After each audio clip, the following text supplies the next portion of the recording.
234 தொகுதியில இது ஒண்ணு நான் நின்னா ஜெயிக்கும் அப்படிங்கிற ஒரு கான்பிடன்ஸ் லெவல் கூட இல்லாத ஒரு தலைவர் நாளைக்கு நான் தான் மாற்று சக்தி அப்படின்னு சொல்றது வேடிக்கையா இருக்கு. உங்க விஜய் நான் வர மேடையில உங்க விஜய் விஜய் விஜய்ன்னு அவரு வேட்பாளர் பட்டியல் அறிவிக்கிற மட்டும் ஜோசப் விஜய்னு அழுக்கிறாரு. முதலியார் கிறிஸ்டியன் ஐடென்டிட்டி வந்துருமான்னு என்ன பண்றாரு, அவங்க அம்மா வெள்ளாளரு அவரு கிறிஸ்டியனு. விக்கிரவாண்டியில் முதல மாநாடு நடந்தப்பயே கிறிஸ்டியன் மிஷினரிஸோட ஃபண்ட்ஸை மொபிலைஸ் பண்ணி கொடுத்து அவரு தான் நாளைக்கு விஜய்க்கு உதவி பண்றாரு.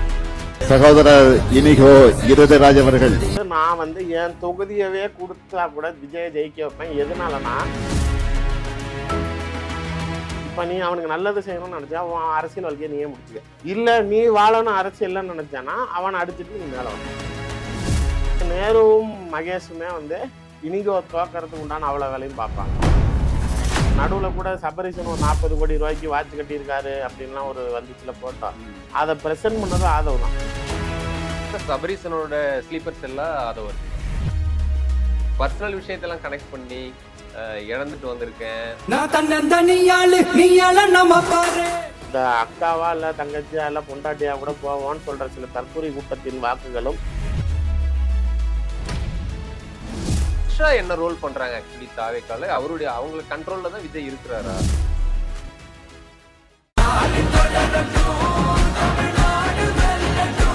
ஆச்சி மசாலா எந்த சமையலும் ருசி தேடும் ரகசியம் 20 ரூபாய். திருச்சி கிழக்குல 2வது தொகுதியில விஜய் அவர்கள் இன்றைக்கு வேட்புமனுவை தாக்கல் பண்ணிட்டு பிரச்சாரத்தையும் துவங்கி இருக்காரு. எதுக்கு அவரு திருச்சி கிழக்க சூஸ் பண்ணிருக்காரு, அங்க வெற்றி வாய்ப்பு அவருக்கு எப்படி இருக்குன்னு பாக்குறீங்க? 234 தொகுதியில இது ஒண்ணு நான் நின்னா ஜெயிக்கும் அப்படிங்கிற ஒரு கான்பிடன்ஸ் லெவல் கூட இல்லாத ஒரு தலைவர் நாளைக்கு நான் தான் மாற்று சக்தி அப்படின்னு சொல்றது வேடிக்கையா இருக்குது. அவரு சமூக நீதி பேசுறாரு, பெரியாரை கொள்கைவாதிங்கிறாரு. ஆனால் நாளைக்கு அவருடைய செயல்பாடுகள் அப்படி இருக்கிறதா அப்படின்னா அது பெரிய கேள்விக்குறி. நடிகராக இருக்கும்போது கூட அவர் புசி ஆனந்த ஏன் நாளைக்கு இங்கே இருக்கக்கூடிய அவர் பாண்டிச்சேரின்னு சொல்லுவாங்க, பட் இங்கே வந்துட்டேன்னு அவர் இது பண்ணிக்கிறார். அதுக்குள்ளார போலனாலும் ஆனால் ஒரு ரசிகர் மன்ற தலைவராக நியமனம் செய்யும் போது தமிழ்நாட்டுக்குள்ளார இல்லாத ஒரு தலைவர், கிடைக்காத தலைவரா பாண்டிச்சேரியில் கிடைச்சாரு அப்படின்னா அவருடைய பயணம் எல்லாமே அவங்க அப்பாவோட தான் இருக்கும், எஸ்ஏசியோட தான் அவர் பயணிக்கிறாரு. அவரையும் நெருக்கமாக வச்சுக்கிட்டாரு, இவரையும் அந்த அளவுக்கு முக்கியத்துவம் கொடுத்தாருன்னா அவர் முதலியார். அப்பாவோட சமூகத்துல இருக்கிறவரை தான் நாளைக்கு நம்பி அப்ப ரசிகர் மன்றத்துடைய தலைவராக வச்சிருந்தவர் இன்னைக்கு கட்சியோடைய பொதுச் செயலராக வச்சிருக்காருங்கிறப்போ ஸோ விஜய்க்குள்ளார ஆழமாக இந்த மதம் சார்ந்த விஷயங்களும் சமுதாய சார்ந்த விஷயங்களும் இருக்குது. இப்போ இந்த 2 தொகுதிகள் அவர் தேர்ந்தெடுத்திருக்கிறதுமே பார்த்தீங்க அப்படின்னா ஒரு சிறுபான்மை மக்கள் அதிகமா வாழக்கூடிய பகுதியாக தான் பெரும்பான்மையா கிறிஸ்துவர்கள் அதிகமா இருக்கு. இல்ல அது திருச்சி மட்டும்தான். இங்க பெரம்பூர்ல முஸ்லீம்ஸும் இருக்காங்க. அங்க தலித் வாக்குகள், கிறிஸ்துவ வாக்குகள், முஸ்லீம், இதுதான் அங்க இருக்குது. அதுக்கப்புறம் ஒருவேளை பெரம்பூர் மிஸ் ஆனா ஆமா அதான் அந்த கான்ஃபிடன்ஸ். ஆனா ஏன் அப்படி இருக்க ஒரு பெரம்பூருக்கு போறாரு அப்படின்னா அவர் கட்சி தொடங்கினப்ப இந்த ஆன்லைன்ல ஃபார்ம் அப்ளை பண்ண சொன்னாங்களா உறுப்பினர் ஆகிறதுக்கு. அதுல ஒரே ஒரு பாராளுமன்ற சட்டமன்ற தொகுதியில இருந்து மட்டும் 46,000 பேர் கட்சியில உறுப்பினராக இருக்கான். தமிழ்நாட்டிலேயே அதிகமா உறுப்பினர்கள் ரெஜிஸ்டர் ஆனது பெரம்பூர் தொகுதி.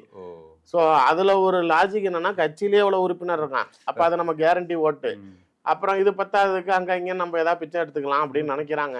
பட் இவங்களுக்கு அந்த ரூட் கிளியர் பண்ணி கொடுக்கறதுக்கு தான் ஏடிஎம்கேமே அவங்களோட திட்டமே அதுதான். அதை தான் நேற்றுக்கு மத்திய இணையமைச்சர் ராம்தாஸ் அத்வாலே அவர் நாளைக்கு உடைச்சு விட்டு போயிட்டாரு. அது அவங்க ஆஃப்டர் எலெக்ஷன்ஸோடைய இதுக்காக தான் பிளான் பண்ணது. இந்த நிலையில் நாளைக்கு அவங்கள விஜய்க்கு குறிப்பிட்ட சட்டமன்ற தொகுதிகள் கணிசமா ஜெயிக்கணும் அப்படிங்கிற பார்வையில தான் வேணும்னே தலித்துகள் அதிகமா வாழக்கூடிய பகுதிகளில் அதிமுக பாமக ஒதுக்கி விடுறாங்க. இதுல இனிகோ இருதயராஜ் நீண்ட நாட்களா விஜயோட நெருங்கிய தொடர்பில் இருக்கார். திமுகவுடைய எம்எல்ஏ, திருச்சி கிழக்கோடைய சட்டமன்ற உறுப்பினர். விக்கிரவாண்டியில் முதல மாநாடு நடந்தப்பயே கிறிஸ்டியன் மிஷினரிஸோட ஃபண்ட்ஸை மொபிலைஸ் பண்ணி கொடுத்து அவரு தான் நாளைக்கு விஜய்க்கு உதவி பண்றாரு பொருளாதார. ஆமா அவர் தான் ஃபர்ஸ்ட் பண்றாரு. அவர் கிறிஸ்துவ நல்லெண்ணெய் இயக்கம்னு ஒரு இயக்கம் வச்சிருக்காரு. அதை சார்ந்து திமுகவோட கொஞ்சம் நெருங்கி பழகியவர் எஸ்ராசருக்கு நம்ம ஷேடோ. அவர் மறைந்த பிறகு அந்த இடத்த எடுத்துக்கிறாரு. அதுக்கப்புறம் இந்த கிறிஸ்துமஸ் நிகழ்ச்சிகள்லாம் நடத்துறதுல இவருக்குன்னு ஒரு தனித்துவத்தை உருவாக்கிக்கிறாரு. ஸ்டாலின் கிட்ட நெருக்கமாக வர்றாரு. பொருளாதார ரீதியாக அவர்கள் குடும்பத்தில் ரொம்ப நெருக்கமாக வரப்ப சில ஃபண்டு ஃப்ளோக்கள் வருது. ஸோ இப்படி உருவாகிறவர் திடீர்னு பதவி ஆசை வந்துடுது. அப்போ அந்த கிறிஸ்துவராக இருந்தால் நீங்கள் நியமிக்கப்பட்ட ஒரு உறுப்பினராக ஆக முடியாது, நியமனமா ஆகலாம். இப்போ எம்எல்ஏ எல்லாம் முன்னாடி கிறிஸ்டியன்ஸுக்கு ஆங்கிலோ இண்டியன்ஸுக்குலாம் இருந்துச்சுல, அந்த மாதிரி ஆகலாமே தவிர பட் எலெக்டட் மெம்பர் ஆக முடியாது. அப்படியே இருந்தாலும் நீங்க ஒருவேளை இந்த தூத்துக்குடி ராம்நாடு பக்கத்துலாம் போனாலும் கிறிஸ்டியன்னு சொன்னாலும் நாடார் கிறிஸ்டியனை தான் ஏற்றுக்குவோம், எல்லா கிறிஸ்டியனையும் ஏற்றுக்க மாட்டான். அப்போ நம்ம எங்கடா போய் நிற்கிறது அப்படிங்கிறப்ப அவங்க யாருக்குமே தெரியாத ஒரு தொகுதி இருந்திருக்கு, அதுதான் திருச்சி கிழக்கு. அதை வந்து இனிகோ வரதராஜ் ஸ்பாட் பண்ணி முதலமைச்சர்கிட்ட வேண்டுகோள் விடுத்து அந்த தொகுதியை வாங்கி அவர் நிற்கிறாரு. அங்கே வந்து ஒரு 58% மேலே கிறிஸ்டியன் வெள்ளாளர்ஸ் ஓட்டு இருக்கு. அதில் வந்து வெள்ளாளர்ஸு, அப்புறம் கிறிஸ்டியன்ஸு, அப்புறம் முஸ்லீம்ஸு, தலித்து, இவ்வளோ தான் இருக்கும். முஸ்லீம்ஸ் ரொம்ப வெரி ஃபியூ தான். தலித் ஓட்ஸ் கூட கொஞ்சம் ஒரு 12-14% இருக்கும். அப்போ இவரையே ஆதரிக்கிறாங்க. அப்படிங்கிறப்ப இந்த தொகுதியை இவர் தான் விஜய்க்கு வெளிச்சம் போட்டு காட்டுறாரு. இங்கே இப்படி ஒரு தொகுதி இருக்குது, அங்கே நீங்கள் கிறிஸ்டியனாக இருந்தாலே போதும். இப்போ ஆக்சுவலாக உண்மையாக சொல்லணும்னா விஜய் வந்து கிறிஸ்டியன் முதலியார். ஆனால் அதை சொல்லிக்காம இவ்வளோ நாள் என்னைக்கும் மேடையில் உங்கள் விஜய் விஜய் விஜய்ன்னு அவரு வேட்பாளர் பட்டியல் அறிவிக்கிற மட்டும் ஜோசப் விஜய்னு அழுத்துறாரு. அது அழுத்துறதுக்கு காரணம். ஆனா இப்ப என்னடா அந்த முதலியார் கிறிஸ்டியன் ஐடென்டிட்டி வந்துருமான்னு என்ன பண்றாரு, அவங்க அம்மா வெள்ளாளரு, அவரு கிறிஸ்டியனு. அதாவது வெள்ளாள கிறிஸ்டியர்கள் வடிவேல் சொல்ற மாதிரி ஒரே சம்பவம் தானே, அதே ரெண்டா பிரிக்கிறாங்கிற மாதிரி அவர் அதை பிரிச்சிட்டாரு. நான் கிறிஸ்டியனு, எங்க அம்மா வெள்ளாளர், அப்ப நான் என்ன அப்படிங்கிற மாதிரி இவங்க அந்த லாபியை ட்ரை பண்றாரு. பட் மக்கள் மத்தியில அங்க இருக்கக்கூடிய பொதுமக்களுடைய வாக்காளர்கள் மத்தியில வந்து அதுக்கு ரொம்ப அடித்தட்டு மக்கள் வாழக்கூடிய பகுதி. இந்த நட்சத்திர அந்தஸ்தை பாக்குறப்ப கண்டிப்பாக அவர்கள் வந்து, அதாவது அவர் வந்து நிப்பாரா மாட்டாராங்கிறத 5 வருஷத்துக்கு அப்புறம் தான் அவன் யோசிப்பான். பட் இன்னைக்கு அவன் பாக்குறப்பா அப்படின்னு நினைப்பான். அப்படி இருக்கிறப்ப அவர்கள்லாம் நாளைக்கு ஒரு வேளை 120 ரூபா நம்ம டிக்கெட்டுக்கு பணம் கொடுத்தோம் தேட்டருக்குன்னா அடுத்த வேலை பொருள் வாங்க காசு இல்லைன்னு நினைக்கிற மக்கள். அதாவது இவரை போய் பணம் கொடுத்து கூட தேட்டர்ல பாக்குறது கூட சக்தி இல்லாதவங்கள நேர்ல வந்து நீங்க உங்க கூட நான் இருக்கிறேன்னா ஒரு ஜர்க்கு விழுவோம். அந்த ஒரு விஷயத்துல வந்து அந்த மக்களுடைய ஆதரவு அவருக்கு பெருமையா இருக்கு. இவர் இனிகோ வந்து பண்ண விஷயங்கள்ல முதலமைச்சர் இவருக்கு திரும்பி சீட்டு கொடுக்க மாட்டாருன்னு தான் நானே நினைச்சேன்.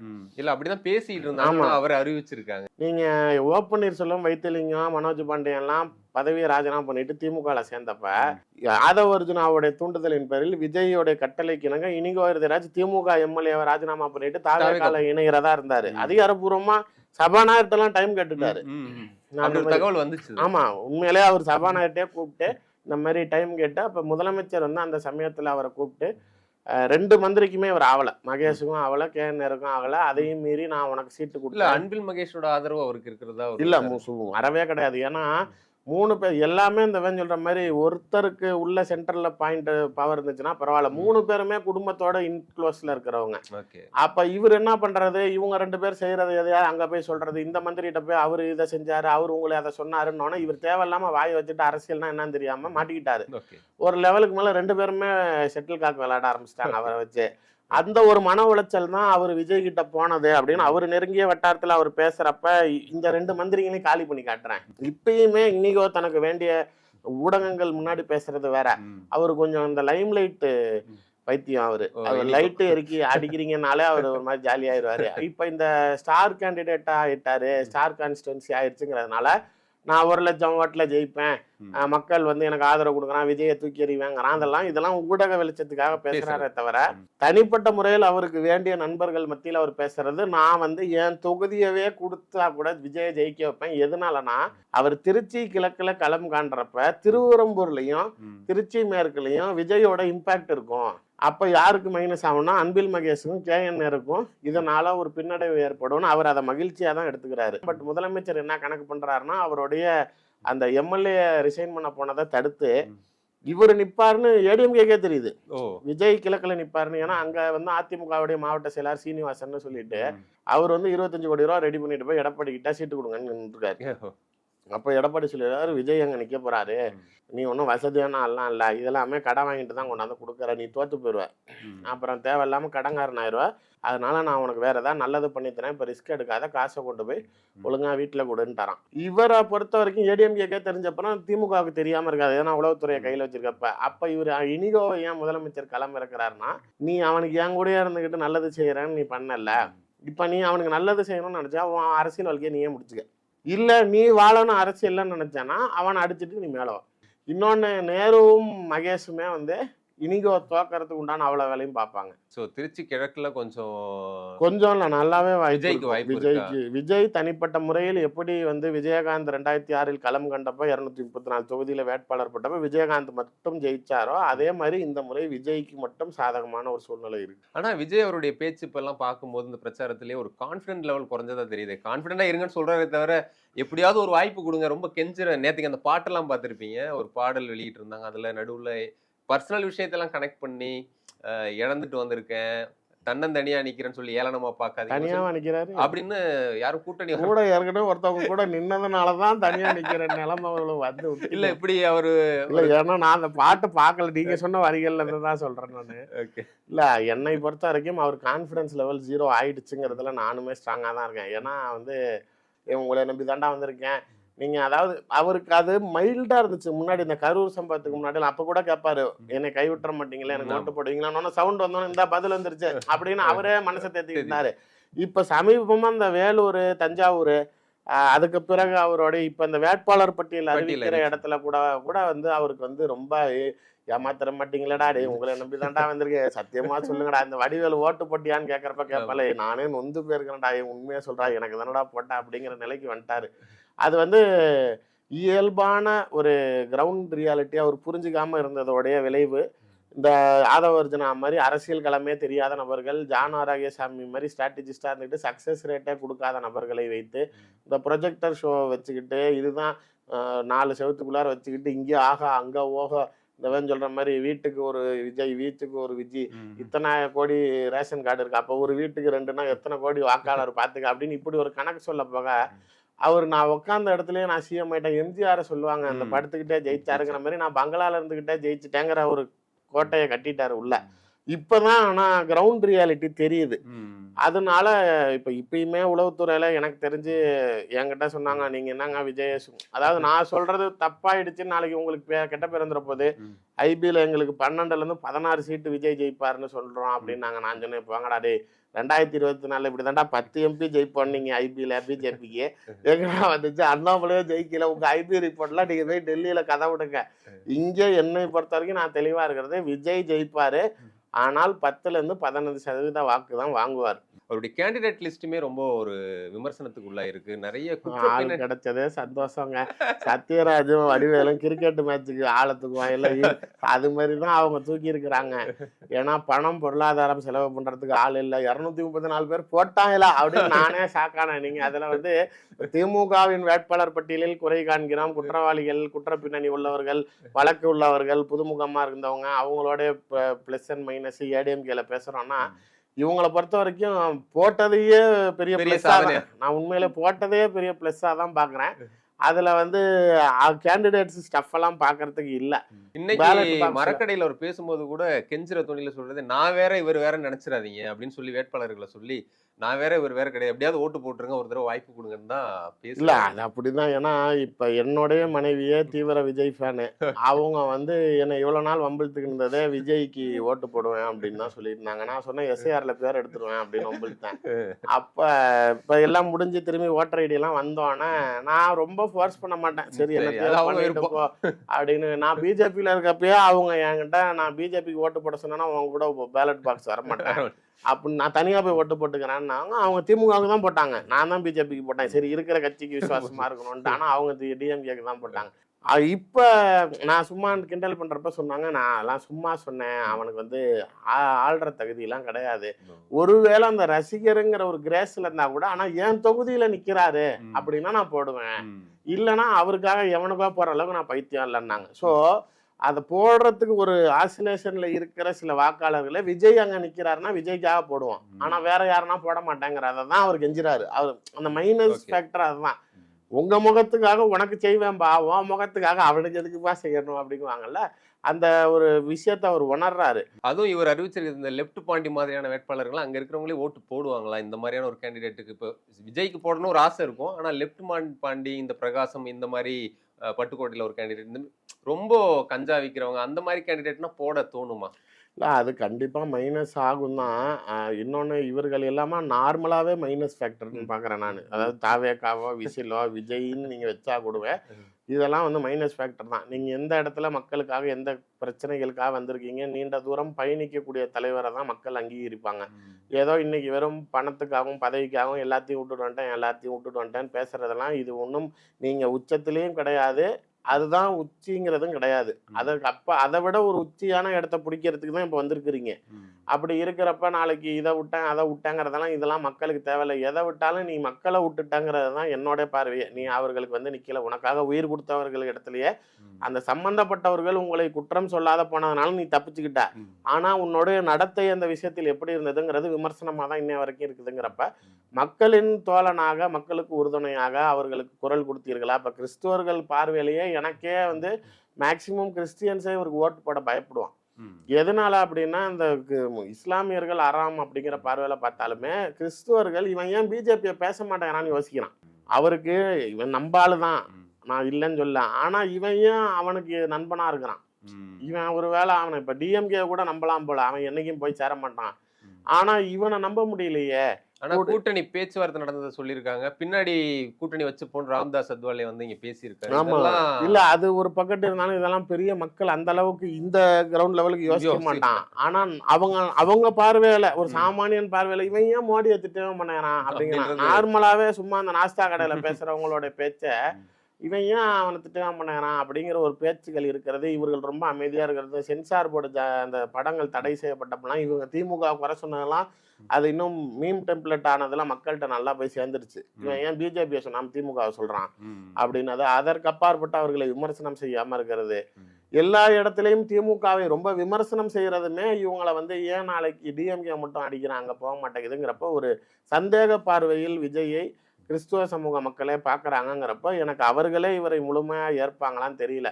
இந்த அக்காவா இல்லை தங்கச்சியா இல்லை பொண்டாட்டியா கூட போவோன்னு சொல்கிற சில தற்கொலை கூட்டத்தின் வாக்குகளும் இந்த நட்சத்திரம் நடிகருங்கிறப்ப இந்த பாட்டுக்காக இந்த ஒரு விவேக காமெடியில் வரும் வந்து இந்தியாவுக்கு சுதந்திரம் வாங்கி கொடுத்தது யார் அப்படின்னோன்னா கேப்டன் விஜயகாந்த் அப்படின்னோடனே அவர் ஏன்டா இங்கே இருக்கிற அப்படின்னோன்னா அவர் தான் படத்தில் போய் பாகிஸ்தானில் சண்டை போடுவாருங்கிற மாதிரி அந்த படத்தை பார்த்து அதுதான் நிஜம்னு நினைக்கிற வயசு அந்த சின்ன பையன் சொன்னது. அது மாதிரி இங்க சில கூட்டம் இருக்குது. இவரை வந்து ஒரு நல்ல நடிகர் நல்ல தலைவர்னு நினைக்கிறேன். அந்த படத்துக்காக மட்டும் என்ன நினைச்சு ஓட்டு போடலாமே தவிர மற்றபடி இவருக்கு பெரிய வாக்குகளை இவர் ஈர்க்க முடியாதுங்கிறது தான் நிதர்சனம். அதே போல பெரும்பான்மையான நிர்வாகிகள் சென்னைக்குள்ள நிக்கிறாங்க. உதாரணத்துக்கு ஆதவர்ஜுனா வில்லிவாக்கம், புசி ஆனந்த் டி நகர், என்ன கான்செப்ட்ல அவர் அங்க நிக்கிறாருன்னே தெரியல.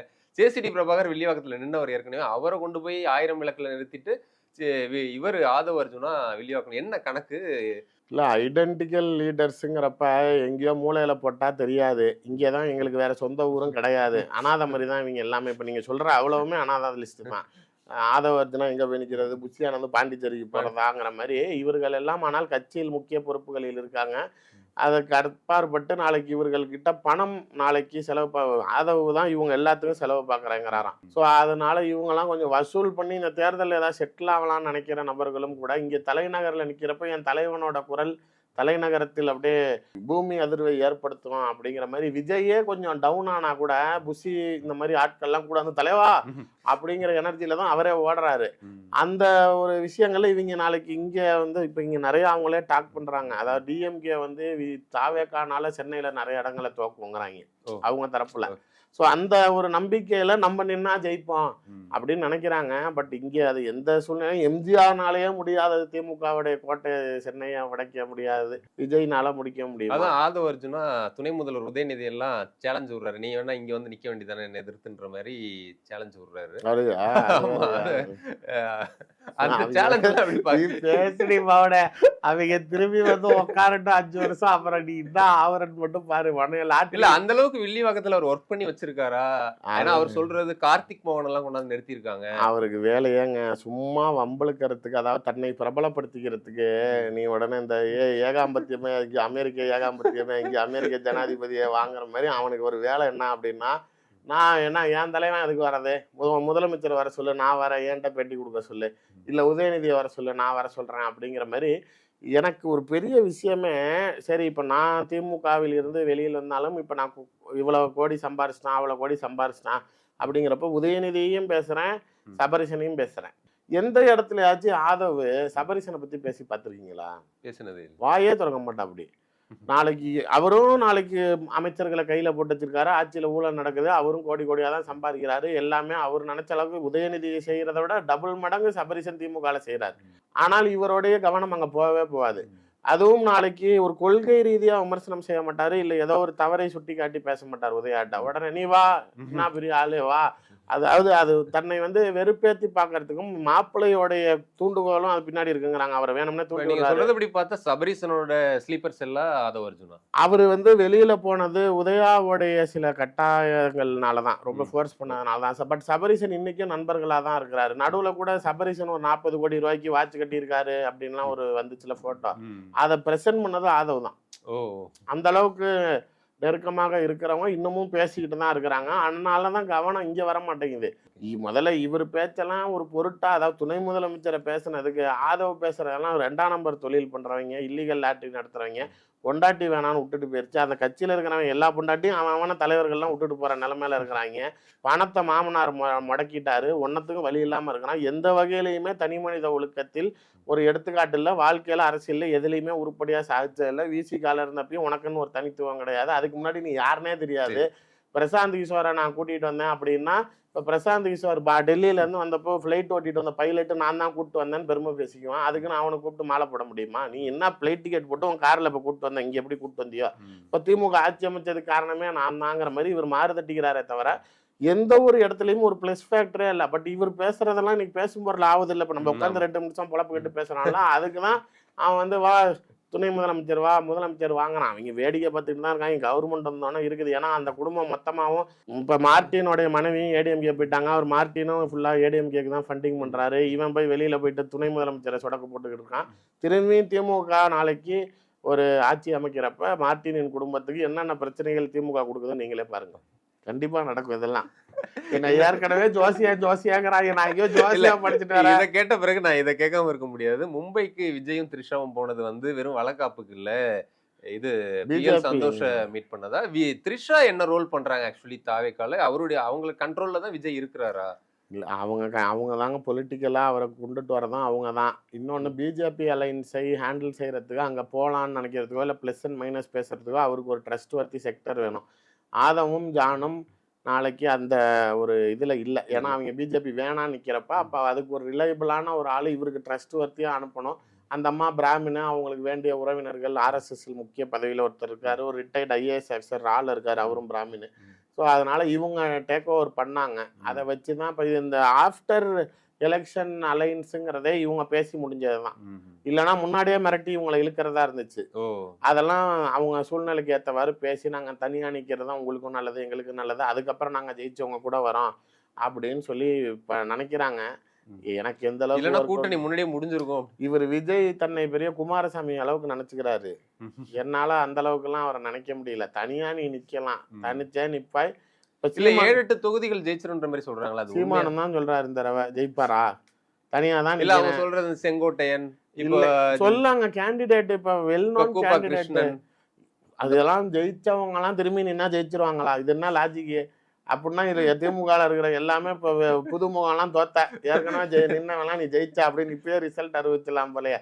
அதாவது அவர்கள்லாம் மக்களிடம் பரிச்சயமான பெயர்கள், ஆனால் நாளைக்கு மக்கள் ஆதரவு கொடுப்பானா அப்படிங்கிறது தானே பெரிய கேள்வி. இப்போ டிடிவி தினகரன்ட்ட இருந்த தங்க தமிழ் செல்வனே, ஆனா அவர் எம்பியில ஜெயிக்கிறாரு, டிடிவி தினகரன் அவரை ஏத்து நிற்கிறாரு, தோத்து போயிடுறாரு.